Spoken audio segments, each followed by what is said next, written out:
A paz do Senhor, meus amados irmãos. Hoje nós vamos iniciar esta lição, agora dia 5 de abril, é a lição número 1, 5 de abril de 2020.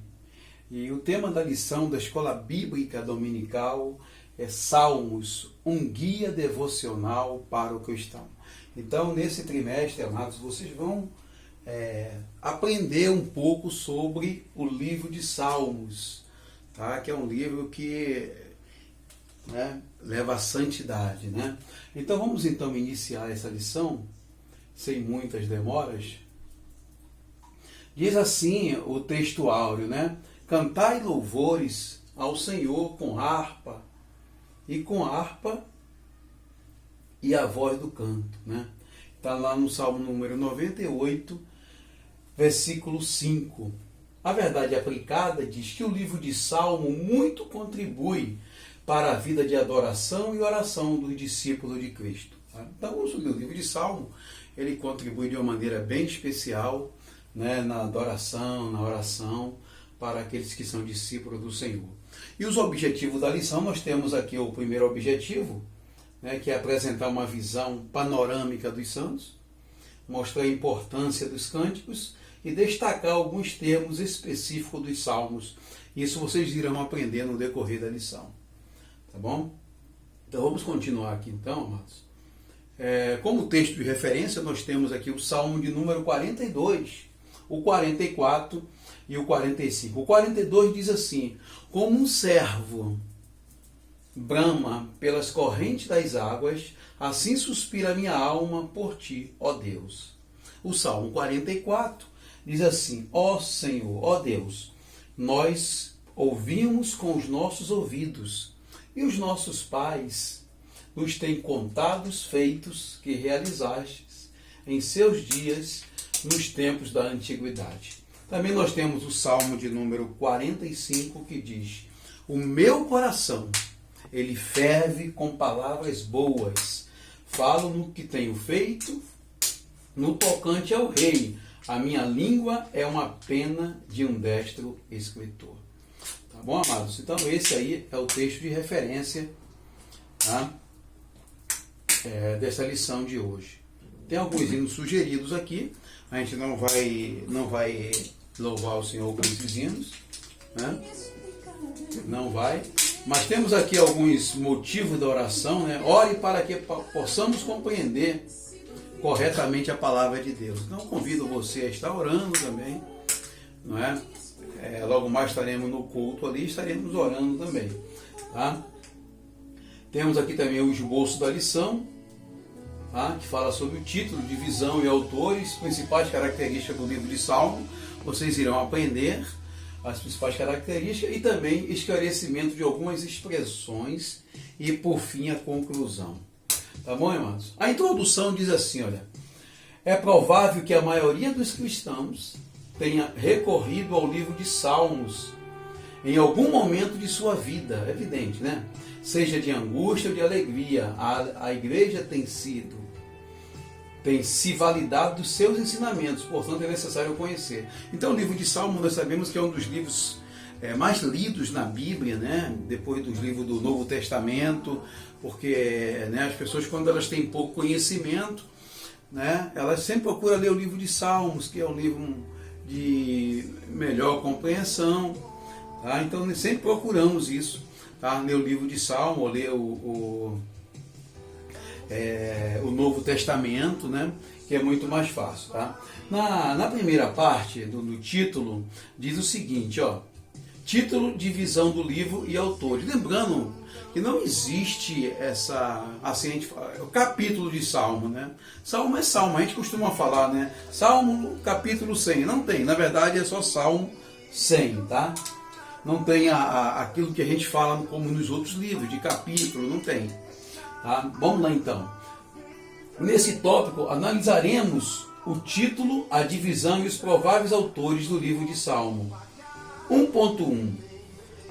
Título: a palavra Teilim em hebraico, é uma palavra em hebraico, significa louvor. Então essa palavra Teilim em hebraico significa louvor, né? E por isso podemos traduzi-lo como o livro dos louvores. Então o livro de Salmo também, não é? Ele é traduzido como o livro de louvores, que Salmo, na verdade, é louvor. Né? Teilim é o livro dos Salmos.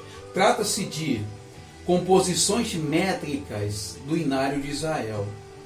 Conforme descreve Mateus Heine, embora cantar seja bem a voz da alegria, a intenção das canções de uma latitude muito maior. É de uma latitude muito maior. Tá? Ele auxilia a memória a expressar e incentivar os outros afetos. Então, quando a gente louva o Senhor, não é? Nós nos enchemos de alegria. Essa é a grande verdade, né? O louvor, ele nos traz uma paz, nos traz uma alegria, nos traz uma felicidade, né? Nos traz um consolo. O louvor é algo tão forte, não é? Que a Bíblia diz que o louvor liberta, não é isso? Já teve discípulos de Cristo que estavam presos, não é? E cantando ao Senhor, não houve nem palavra, aquelas correntes foram destruídas, porque o louvor tem esse poder, né? No livro de Salmo, que é o livro de louvores, né, encontramos a enunciação de diversos sentimentos: alegria, tristeza, desejo de intimidade, proteção do Senhor, exaltação dos seus feitos. Este livro, divinamente inspirado por Deus, não se resume a uma canção. Tá?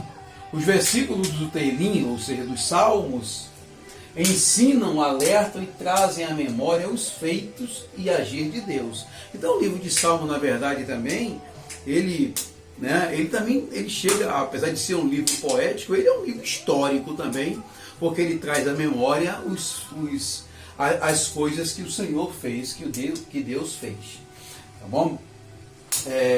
Percebemos que o louvor genuíno deve fazer parte da vida do cristão. Então, o meu pai sempre dizia, né, que a música é o símbolo da vida. Então, o louvor genuíno, ele deve fazer parte da vida do crente, da vida do cristão. Né? A Bíblia diz: todos aqueles que têm fôlego, louve ao Senhor. Tá? Por intermédio do louvor, exaltamos a Deus por sua soberania e pelos seus feitos. Né? Então, é através do louvor que nós exaltamos a Deus, e pela soberania dele, pelos feitos, pelas maravilhas, pelos milagres. Não é? O louvor, ele nos dá alegria também. Quando nós começamos a louvar o Senhor, sentimos algo diferente. Né? E esse livro de Salmo é o livro dos louvores. Tá? Tem aqui um comentário de Lucas Freire no seu artigo: A Igreja deveria cantar mais os salmos. Destaca o pastor batista Malcolm Watts, afirma que a intenção divina foi agrupar salmos destinados ao uso regular e permanente da Igreja de Deus. Tá? Os escritores Esdra Benho e Reginaldo Leandro apontam como propósito do livro de Salmo 1. Primeira coisa, revelar o espírito de devoção do povo de Deus por meio de vários acontecimentos e incidentes ocorridos. O segundo propósito do livro de Salmo é divulgar as profecias messiânicas cujo cumprimento os judeus tanto aguardavam. E em terceiro, né, convidar os outros povos a se unirem aos filhos da promessa, a fim de juntos prestarem culto ao Senhor. Né? Então, esses são os propósitos do livro de Salmo. No item ponto 2 da nossa lição, nós temos aqui: é comum considerar a divisão do livro de Salmo em cinco livros. Então, boa parte dos escritores, os teólogos, ele divide o livro de Salmo, né, como se fossem 5 pequenos livros, né, que começa respectivamente do Salmo 1, né? O Salmo 1 é um salmo bem conhecido, né, dos irmãos, e aquele salmo eu acho um salmo importante, porque ele faz uma divisão, né, da visão de Deus em relação ao homem, não é? Ele fala do bem-aventurado é o varão, né, e ele começa aquilo ali, né? que se deleita nos caminhos do Senhor, que não se assenta na roda dos escarnecedores e por aí afora. É um salmo que destaca aqueles que servem a Deus daquele que não serve. Através do salmo primeiro nós podemos entender que na visão de Deus só existe dois tipos de homens: o morto e o vivo, aquele que serve a Deus e aquele que não serve a Deus. Né? É comum considerar, então temos aqui os livros de Salmo, é o primeiro, né, os pequenos livros, é o do Salmo primeiro, depois começa outro no 42, no 7.3, no 90 e no 107. Né? David Hawes destaca uma interessante observação feita por Gerald L. Wilson sobre o livro Começar com o Salmo, que exalta a relevância da meditação na palavra de Deus. Então o Salmo primeiro, né, fala da importância de você meditar na palavra de Deus. E encerra com uma exortação a todos para louvar o Senhor. Ou seja, o livro de Salmo começa conclamando a todos a meditar na palavra de Deus de dia e de noite, não é? Como sinal também que aqueles que meditam na palavra de Deus, eles são prósperos. Não é? A Bíblia diz que, no Salmo 1, né, e tudo que fizer prosperará.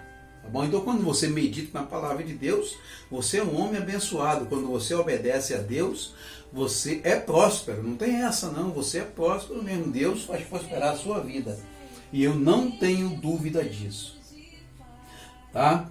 Então ele encerra com louvor, que é o Salmo 150. Assim a vida deve ser vivida, pautada na palavra de Deus e para a glória de Deus. Louvado seja o nome do Senhor Jesus. O item 1. Pautado na palavra de Deus, o saltério. Na outra ponta, o salmo provavelmente foi composto, ou ao menos agora funciona, como uma introdução para a coleção inteira.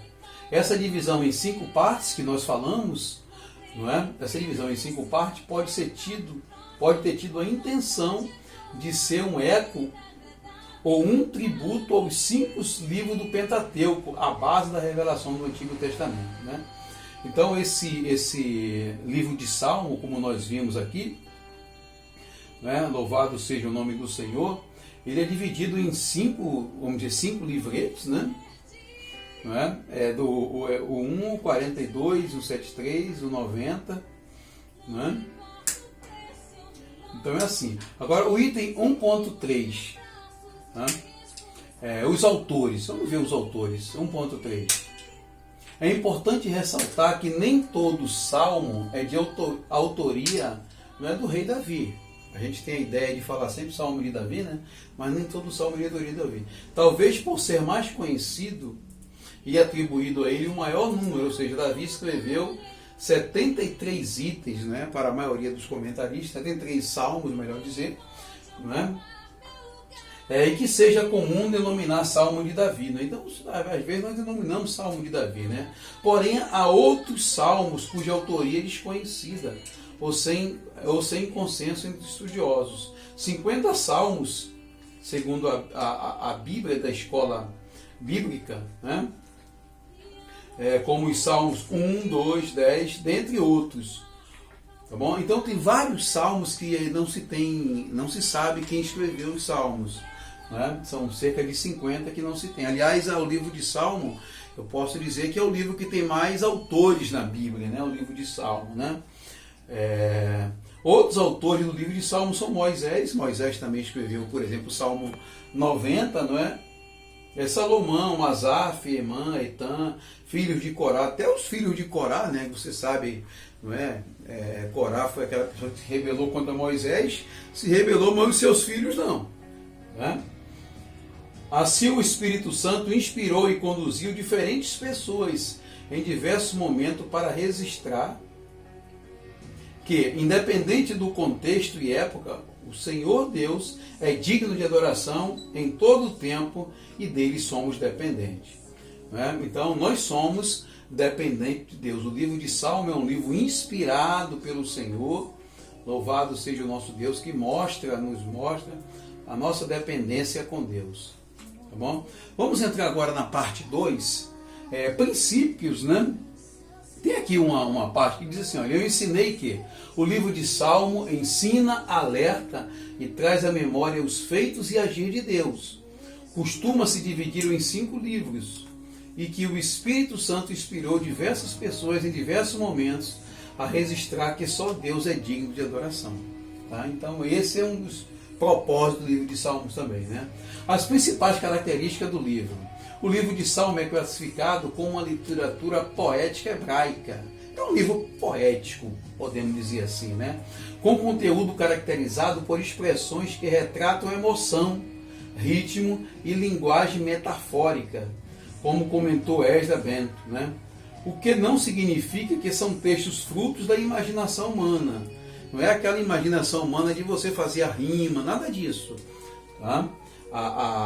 O que o livro de Salmo traz é uma conexão entre palavra, entre texto. Né? Existem escritores inspirados por Deus, fizeram uso de vários recursos estilísticos, né? Para transmitir a mensagem. Tá? O 2.1 fala a poesia hebraica. Não apenas no livro de Salmos que encontramos poesia, mas também em outro livro do Antigo Testamento, né? Como Êxodo 15, 1 a 19, Deuteronômio 32, Juízes do 1 ao 31, do 5, 1 ao 31, né? Como comentado na Bíblia de Estudos, palavra-chave. Trata-se de uma poesia diferente dos nossos tempos, pois não envolve a rima de sons, mas a rima de pensamento ou ideia. Né? Então o livro de Salmos, ele não envolve a rima de sons, não é? Rimar amor com dor, eu estou com dor porque eu tenho amor. Né? O livro de Salmos não envolve isso, tá? Mas ele existe ali, ele tem uma rima de pensamentos, né, e ideias, né? Também encontramos Salmos, encontramos nos Salmos também a descrição de sentimentos intensos e como os escritores lidaram com os mesmos. Então, existem salmos que são sentimentos do escritor. Ele escreveu: Senhor, mate meus inimigos, devora meus inimigos, quebre os dentes dele. Não quer dizer, amados, que isso aí é o que nós devemos fazer, não. Ali foi o salmo, ele fala o sentimento daquele escritor, daquela pessoa que escreveu isso, né? Não é que você vai mandar Deus quebrar seu inimigo, quebrar os dentes dele, cortar o pescoço dele, nada disso. Tá? O salmo expressa sentimento, tá? Expressa os sentimentos da pessoa que escreveu eles, tá bom? O 2.2, os salmos, né, eles são acróstimos, tá? Também contém poema acrósticos, né, em que o conjunto das primeiras letras de cada verso forma uma palavra ou segue uma sequência alfabética. Né? Então, existem salmos também acrósticos, né? É evidente que para o português não temos como acessar, né? Mas na linguagem original, na linguagem hebraica, eles são verdadeiramente acrósticos. Vou dar um exemplo de uma coisa acróstica, é você falar, por exemplo, a palavra amor. Né? Você escreve a palavra amor na vertical e o A você diz que amo. O M você diz que é meu, amo meu. O O você diz que é meu, você coloca uma palavra, meu, sei lá, meu ovo de Páscoa, né? E o R você fala que é reto, né? Ou seja, você faz uma sequência e as iniciais formam uma palavra. Isso que é uma coisa acróstica, tá? Eu estou dando só um exemplo aqui para vocês entenderem o que é um salmo acróstico. Então, no original, alguns salmos são acrósticos, na linguagem hebraica original. Quando traduz para o português, é evidente que não tem mais isso, tá? Por que isso? Porque os salmos ele escreveu de maneira acróstica. Para o entendimento melhor de quem estava lendo. Como havia muito aquela tradição oral, ou seja, muitas coisas não eram escritas, né? Muitas coisas eram passadas de uma pessoa para outra. Então, quando eles faziam essa coisa acróstica, né? Ou seja, era mais fácil você decorar. Você sabia que o A de amor significava a palavra amo, que o M significava a palavra moda, que o O significava a palavra ômega, e o R significava a palavra rio, né? Então você conseguia não esquecer daquilo que você aprendeu no Salmo, como a gente faz às vezes, como estamos estudando, né? Fazemos um bloco de palavras, decoramos aquilo ali e aprendemos um pouco, né? Tá? Então vamos aqui então, pessoal, vamos continuar aqui. São os conjuntos de primeiras letras de cada verso, formam uma palavra e seguem uma sequência alfabética. Tá? A título de exemplo, o Salmo 119, os versos são reunidos de 8 em 8, cujos grupos começam com uma mesma consoante. Assim, não é? Trata-se de um recurso literário que muito contribui para a memorização, não é? Então eles fazem isso e você consegue memorizar, como se fosse uma sequência, né? A qual tinha uma grande importância, principalmente no contexto judaico no tempo antigo, ou seja, como não eram as coisas bem escritas, era passada de tradução oral, né? Então era muito mais fácil você decorar aquilo ali, né? Tal fato nos faz lembrar da importância de utilizarmos diferentes recursos no processo de ensino-aprendizagem da palavra de Deus, né? Então você também pode utilizar alguns recursos, né? Esse tipo de recurso quando você estiver ensinando a palavra de Deus, né? Tá? Outra coisa que tem nos Salmos também, aqui no item 2.3, nós temos um refrão, né? Outra característica dos Salmos são os refrãos, né? Refrão é a repetição de uma frase ou fórmula. Da mesma coisa, do mesmo jeito que vocês louvam o Senhor e fazem aquele refrão que repete, não é? Repete, é a mesma coisa, tá, pessoal? É a repetição de uma frase ou fórmula. Em alguns Salmos é preciso perceber referidas repetições com maior clareza, como no Salmo 107, por exemplo, a repetição dos seguintes versos, alguns com pequenas variações, né? E clamaram ao Senhor na sua angústia, e Ele os livrou das suas necessidades. Aí depois eles repetem de novo, né?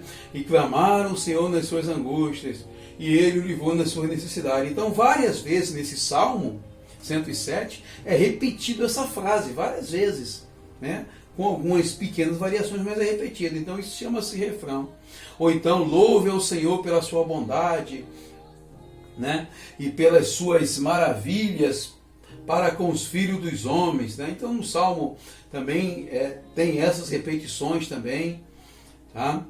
No primeiro refrão percebemos claramente o grito por socorro. No segundo, a gratidão e a resposta. No segundo, a